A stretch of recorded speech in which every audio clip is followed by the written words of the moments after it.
You've just nailed an interview. I mean, you connected with the hiring manager, you had all the right answers, and you walked out of there feeling on top of the world. And then, crickets. Just silence. Sound familiar? It's super frustrating and it happens all the time. But here's the good news. We're going to fix that today, using one of the most powerful and most forgotten tools in your entire job search. Let's dive right in. So, why does this happen? It's the question that can keep you up at night, right? You know you're a great fit, you know the interview is solid, so what gives? Well, here's a little secret from someone who spent years on the other side of that desk. A lot of the time, the reason for the radio silence has nothing to do with your interview performance. It's all about what you do after you walk out the door. And this, right here, is where it gets really interesting. Just look at these numbers. For every 10 candidates that a company interviews, maybe, just maybe, 2 of them will bother to send a follow-up email. 2! That means a whopping 80% don't. So by sending one simple, thoughtful message, you automatically launch yourself into the top 20%. That's a huge advantage, and honestly, it's so easy to do. Okay, let me give you the real inside scoop from a hiring manager's point of view. I've been doing this for a long time, and I can tell you, without a doubt, that this tiny little step can have a massive impact on who gets the job offer. And, this isn't some abstract theory. It's my actual experience. I seriously can't remember a single time I hired someone who didn't send a follow-up. Now, let's be clear. They didn't get the job because of the email. They were already the best person for the role. But that follow-up, that was the final confirmation. It sealed the deal. It proved they were enthusiastic and professional, and it made it so easy for me to say, yep, this is the one. This is so important to get. A follow-up email isn't just about being polite or having good manners. It's actual, tangible proof of your interest. It's you showing the hiring manager that you're organized, you're serious, and you're genuinely excited about this role.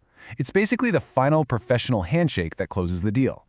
All right, so let's get into the nitty-gritty. How do you actually do this? Look, crafting the perfect follow-up is not complicated at all.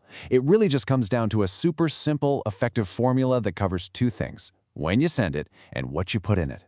Let's break it down. First, timing is absolutely everything. You want to hit send somewhere in the 24 to 48-hour window after your interview. That's the sweet spot.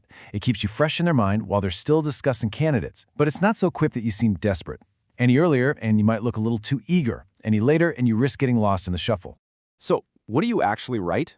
It's just 3 easy steps. First, always start by genuinely thanking them for their time.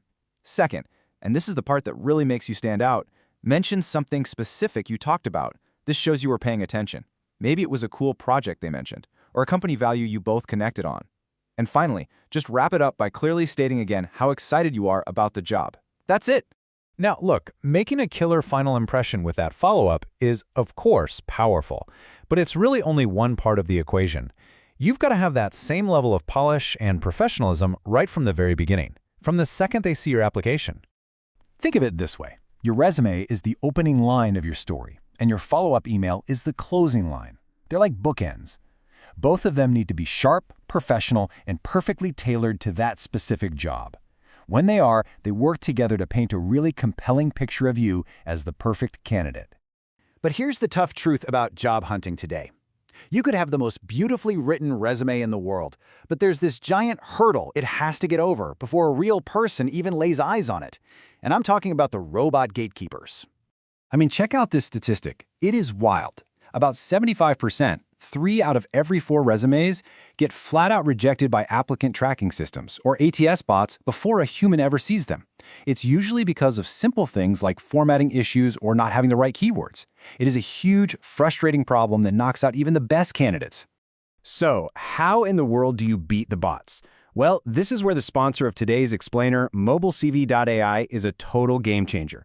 If you're sick and tired of feeling like your applications are just disappearing into a black hole, this tool was literally designed to solve that exact problem for you. Here's how it works. It's pretty brilliant. MobileCV.ai uses AI to take any document you have, heck, even just your LinkedIn profile, and it turns it into a perfectly formatted, bot-beating resume in like 60 seconds. It uses these slick, professional templates built with something called LaTeX, which is just way better at getting past those automated filters than a normal Word doc. It even has an AI cover letter writer to help you customize your application fast. And the best part? You get 3 free credits to try it out. No subscription, no strings attached. It's an amazing way to make sure a real person finally sees how great you are. So, let's wrap all this up. From the moment you apply to that very last follow-up email, your entire goal is to show that you're a professional who is genuinely enthusiastic about the job. And now you have the strategy and the tools to do exactly that. So here's what I want you to walk away with. That simple, well-timed follow-up email is what we call a low-effort, high-impact move. It's the thing that instantly puts you ahead of 80% of the other candidates. And it's the final nod to the hiring manager that says, I'm the one.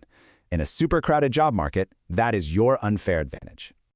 So the next time you walk out of an interview, don't just cross your fingers and hope. Take control of the situation. Go make that final, powerful impression. The question really isn't if you should send a follow-up, it's what is your next one going to say about you?